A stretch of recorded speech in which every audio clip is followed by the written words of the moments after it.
Served on TIFF's first ever platform jury. Her feature films include Provincial Actors from 1979, Fever from 1980, A Woman Alone from 1981, To Kill a Priest from 1988, Europa Europa from 1990, Olivier Olivier from 1992, The Secret Garden from 1993, Total Eclipse from 1995, Washington Square from 1997, The Third Miracle from 1999, Julie Walking Home from 2002, Copying Beethoven from 2006, In Darkness from 2011, big fan of In Darkness, the mini-series Burning Bush from 2013, which played at the festival, Pokot from 2017, Mr. Jones from 2019, Charlatan from 2020, and the festival feature Green Border from 2023. Franz is her latest film. Let's please welcome her to the stage.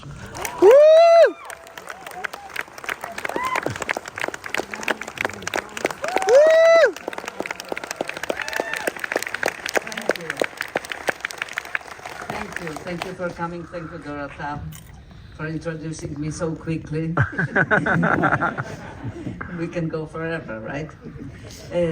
I'm very happy to be at the festival, and thank you, all of you, for inviting us. It is our first public screening. It is really the world premiere, and I have to say that I haven't seen that film on the big screen neither. So we are very excited, and we are numerous here. And I would like to invite my partner in crime, the screenwriter Marek Epstein.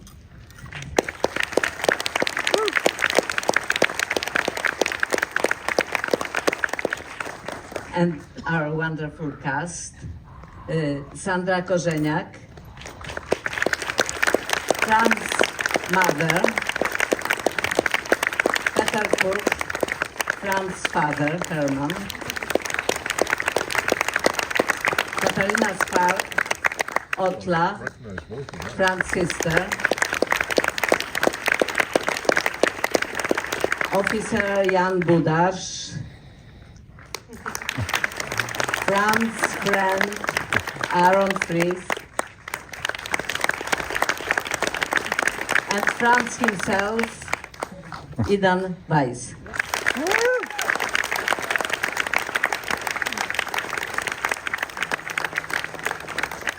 You have entire family, the fiancé didn't want to come. And I would like to introduce my producers, without whom that movie will never exist. Szarka Cymbelowa, the main producer, and from Germany, Uwe Schott and Jorgo Naires. From Poland, my partners on Green Border, Marcin Wierzchosławski i Alicja Jagodzińska.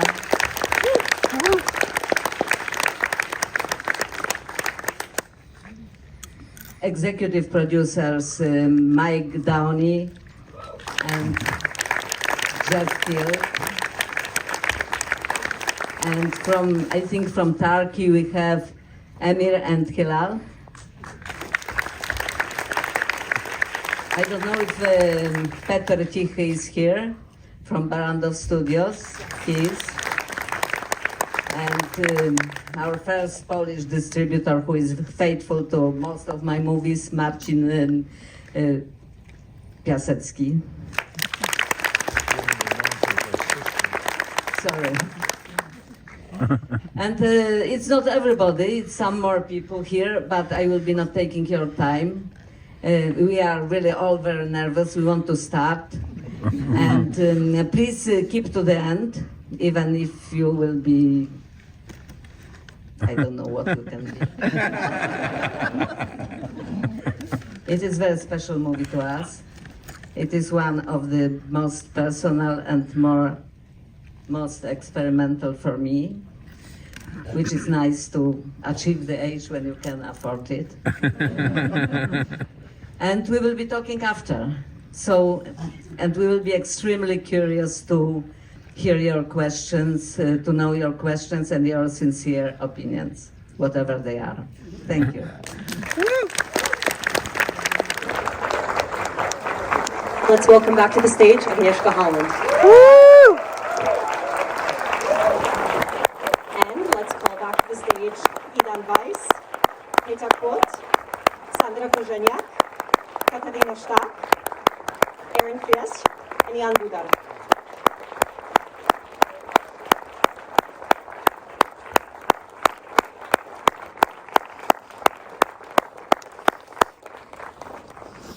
While everyone takes a moment to join us on stage, Agnieszka, I'll begin by asking you a question. Okay. Can you please tell us, share with us how you first encountered the words of Franz Kafka? Well, I was like 14 when I read the first novel, and then I became kind of addicted during a few years. And when I decided to study cinema, I chose to go to Prague. Kafka was not the only reason, but it was one of. And when in 1981 I adapted and directed together with my ex-husband Kafka's Trial for Polish television, and that it was exciting work because I had to deconstruct it and find the key, and I was sure I did, which of course, you never know. You mentioned at the beginning of the... First, let's give a huge round of applause to our cast. Thank you for joining us. Huge bravo.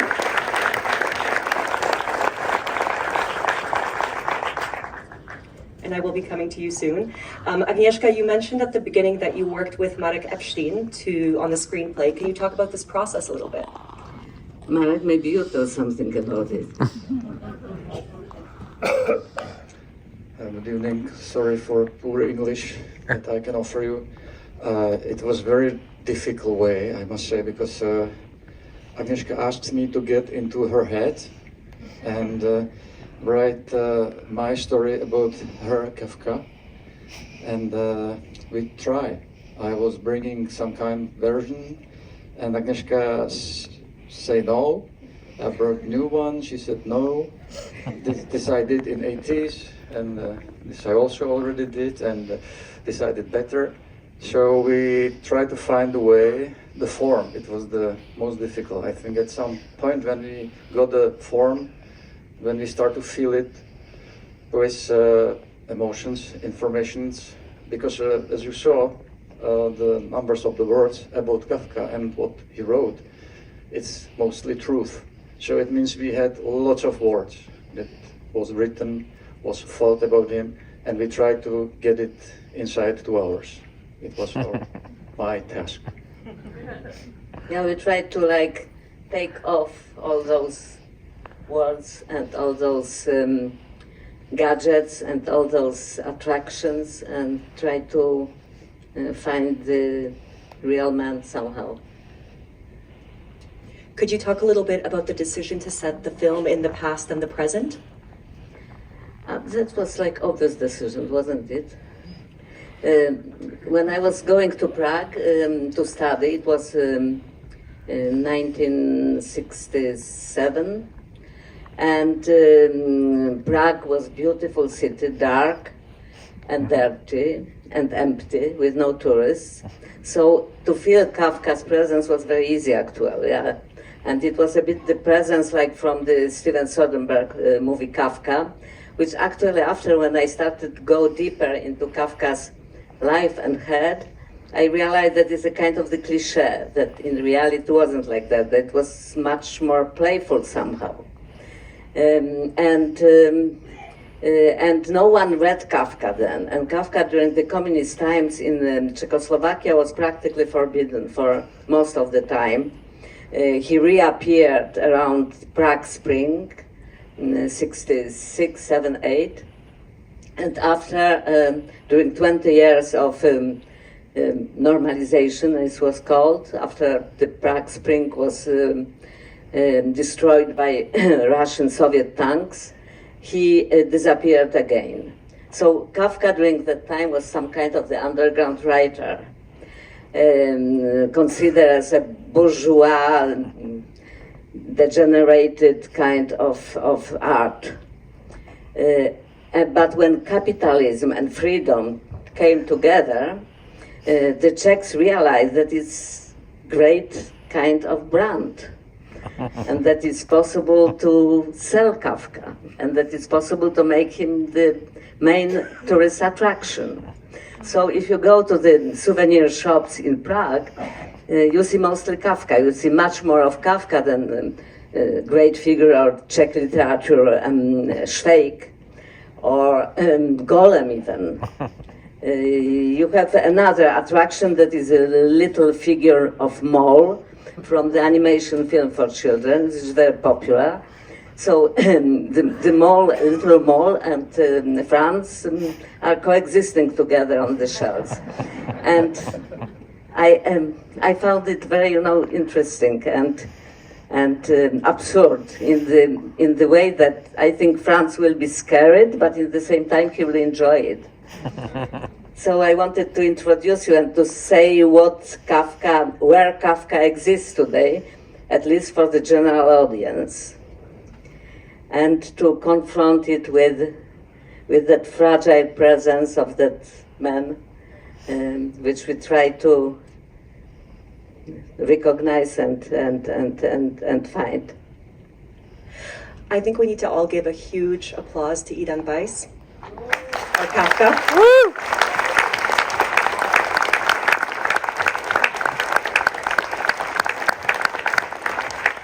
Incredible performance. Thank you. How did you approach this almost untouchable character?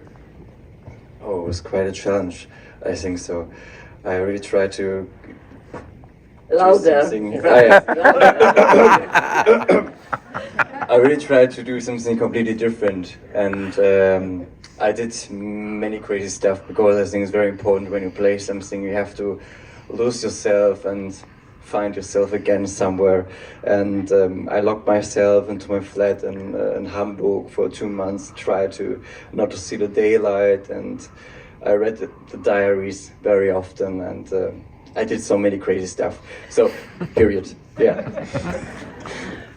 Great answer. I have the same question for you, Peter, and Katarina, and Sandra, who play Kafka's family. How did you work together to create this ensemble?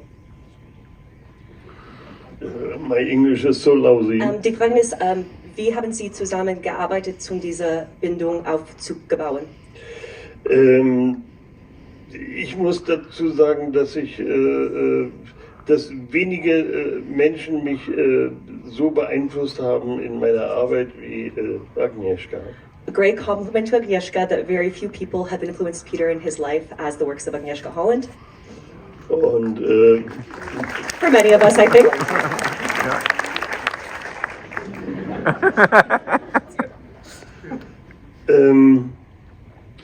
If I was 17, we all in school and we read Kafka, and we all don't understand anything. And now I'm over 60, and it's the same. For Sandra, Katarina. It was a very beautiful Arbeit with the cast, with my friends here.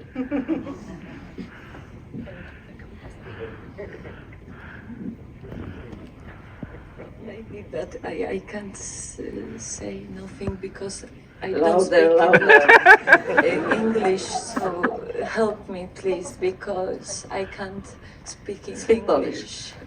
We have here great translator to all the European Very languages, difficult actually. for me, but I'm learning English Mów all do my mikrofonu life, po but polsku. I can't. Czy mogłabym poprosić jeszcze pytanie, bo Jakie trochę pytanie? jestem Jak pod podeszłaś do wrażeniem tej roli? filmu i trochę nie wiem, co się Jak dzieje. podeszłaś do tej Impression of roli? the film, she never seen it Nie wiem, before. because I see first time the film. Więc jakie pytanie? Agnieszko? Pytanie było, w jaki sposób budowałaś tę rolę, jak podeszłaś do tej roli w ogóle, do tego świata. No, przede wszystkim tu bardzo było ważne to relacja z ojcem Franza Kafki i tego, jak oni byli związani w sensie tego małżeństwa. The first approach to the role was, and the most important, was the marriage and how she worked together with Peter. A to, że też jak zobaczyłam Idana pierwszy raz, to zapałałam do niego prawdziwą miłością i do tej pory, jak go widzę, to mnie tak porusza. Wow, so it was almost love at first sight when they saw each other to prepare for No, this. but when she saw Idan, Yes. yeah, she just fell in love, yeah. Misunderstood. Peter she loves as well, of course. Zaraz, czy ja coś pomieszałam? Nie, ja pomieszałam. Dobrze, bo ja pomyślałam, że ja nie wiem, co mówię. Idziemy. Ale już dalej? So you were so enchanted by Idan when you first saw him. Yes.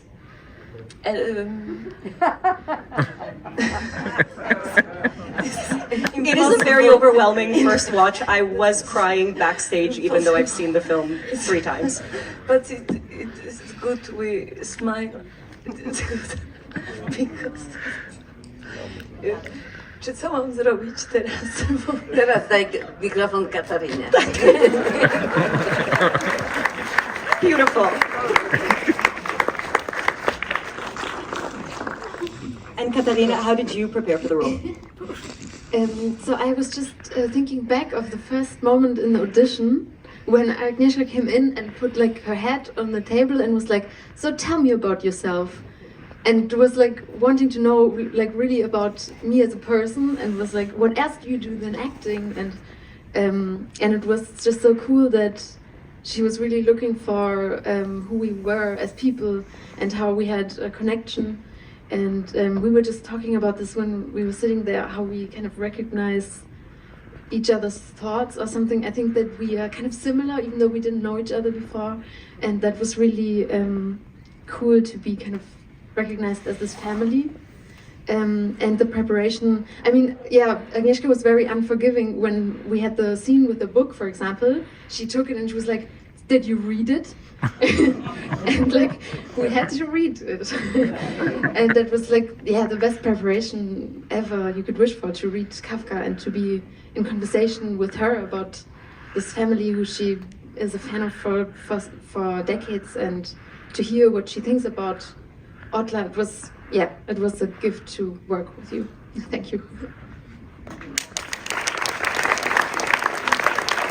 Well, actually, I connected always with Otla's character because I felt that I am Kafka's sister, you know, that I admire him, but he is fragile. I have to take care of him, protect him. So Otla is exactly that. So you've been playing me, actually. No pressure. As Agnieszka said in the beginning of the screening, she would love some questions from the audience. We would love if you raised your hands up high. The lights are very bright here, so it's hard to see. And please form them in the form of questions. Yes. You said there was one. Yes, hi.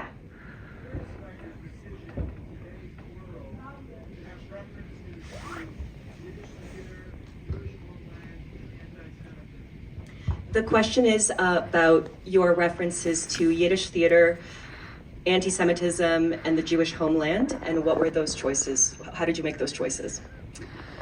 Well, Jewish theater was very important for Kafka and very inspiring. He had that relationship with Isaac Levy, the Polish Jewish actor who came with his troupe to Prague and played in Yiddish, and Kafka was going practically to every performance, and he was supporting them. And after, when you analyze several of his writing and what was in the repertoire, you see that somehow it was very stronger inspiration, direct inspiration that we can expect. And mostly, some scholars, of course, wrote about it because everything was written about Kafka and about every aspect of Kafka, also Kafka and the cinema it was actually written by a German actor, the book about Kafka and cinema, Hans Fischler, who is now playing, by the way, Thomas Mann in the Paweł Pawlikowski film.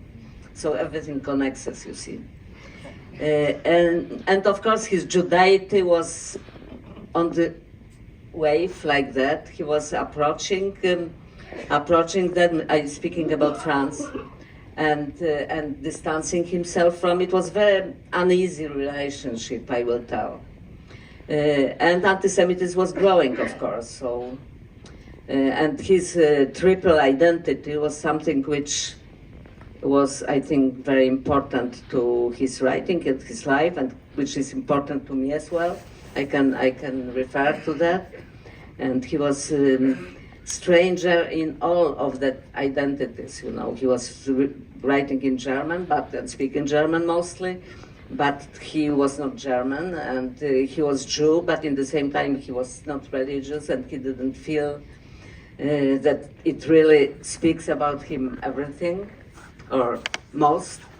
And he was Czech citizen after the First World War, and he was living in Prague practically all his life, and he spoke Czech very well and was close to Czech culture, but in the same time he was not Czech, and with the growing anti-Semitism he felt his strangeness as some kind of the burden. So it was, and we didn't want to elaborate too much on that. As you see, the concept of the film is that we are not elaborating on the issues, we are just connecting them together in some associative way, which of course maybe not everybody liked, but we found it relevant to that man and to his writing.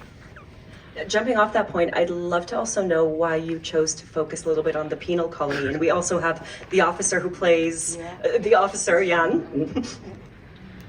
Why did you choose to show the penal colony? That novel was very, important, I think, not only when it was written or read for the first time. It was in reality, it was received in that very, emotional way, also with some kind of the disgust. And we've been trying to revoke the similar kind of the reaction from the audience. I don't know if you played your role well, but when we've been testing that, we had quite often that kind of the reaction, that it's too much, or it's too graphic, or it's too long, or something. And I think that why Kafka became so important after the Second War is that the people had the impression that he was a prophet, that he anticipated the reality of the concentration camp and the torture and despise for the humanity and the things like that. And the Schraff colony is the most visible example of that. And in the same time, it's somehow, funny in the cruel way. And I think it's what is, for me, Kafka's signature, that even if it's totally terrible and alienated and, and cruel, in the same time, it's very funny. The most Polish sentence ever, love it. I sincerely wish that we could keep talking to you for hours. Unfortunately, that is all the time we have. Oh, I was talking too much. No. I wanted one more question, okay? No, we cannot. Okay. Well, I'll ask a very quick question since we don't have time to go back and forth. I cried again in the film, and it's always at the moment at the end when you insert yourself into the film and we hear your voice say Franz. Can you talk about that choice? Well, I recorded it because I was alone with my editor in our editing room in Brittany, and after actually I said that is the touch of God, that I recorded that, so we kept it. Beautiful. Please remember to vote for the film. TIFF.net/vote.